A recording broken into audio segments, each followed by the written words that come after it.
Hello, I am Bertrand Hamill, and I recently published this book entitled The Reckoning of Olote, Ocnarin, Book 1. This is a debut of Christian epic fantasy. For those of you who are wondering, while Christian symbolism is definitely present, it is an ambiguous tale. And while some themes are rather straightforward, others are more subtle. So this story can just very well easily be enjoyed simply as an epic fantasy, if you so prefer. For those who are looking for the Christian symbolism, they'll definitely should be able to find it if they so look. So with that, I'll go ahead and read the blurb, and we'll go from there.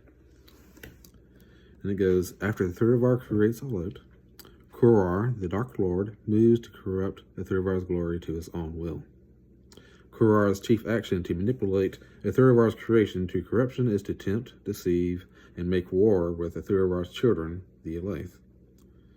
And the Elaith fall away from Etheruvar in a condemning curse, as the Elaith war with Kurar. Etheruvar gives his promise of the gift of redemption for the reconciliation of the Elaith.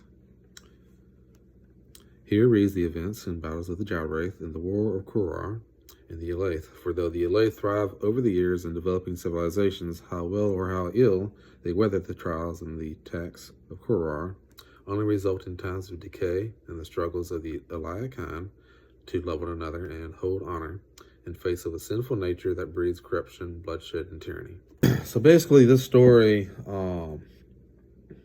this is the Ocnarin Book 1. So the Ocnarin is a layer of the series that tell the story of this fantasy world of Olote in form of a historical narrative. So this one tells the overall story of Olote. And I will be writing more books, one continuation of this, but also others that parallel in telling stories, short stories and poetry that take place within this world in this time. That being said, while this is the Ocnarin Book 1, there will be a continuation.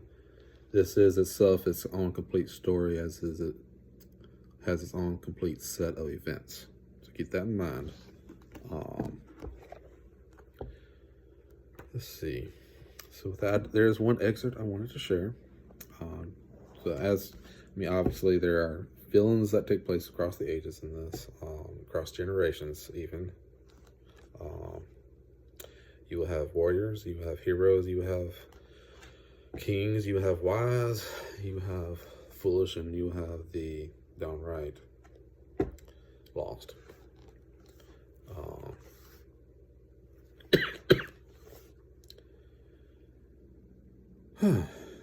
And so on and so on with deeds of valor and etc. Here I wanted to read an excerpt out of chapter 10. And this, let's see, this pages 2 and 3 out of this particular paragraph. And this part concerns a certain kingdom, an island even, by the name of Nundar. Now, Nundar is a kingdom that definitely has its ups and downs over its time, but it becomes a very thriving, dominant power as it thrives, as it develops. So you can kind of think of, consider the British Empire as over time they built up, developed many things, and they became a very dominant power as they thrived. And so that's kind of an idea that you can consider with this in some degree. So what basically happens here is Nundar had thrived and they had developed to such an extent that they had expanded their kingdom almost in double as they expanded it beneath in the deeps of the sea, on the depths below. And so they had developed this technology that allowed them to do so. And as they thrived in this manner, they had grown to such a state that they were concerned and more of a foresight regarding the power that they had become in almost an overwhelming state, and it concerned them. And so they divided themselves to become two kingdoms, with more of a sense of division of power, so to speak. And that was the mentality behind it. So we see here a coronation take place as an ally by the name of Conway is coronated as king of the Sea Kingdom. So it reads, "So there in gathering at the fire pit, the ceremony was given as Conway was crowned king upon the Kraken. Many instruments there were at the play.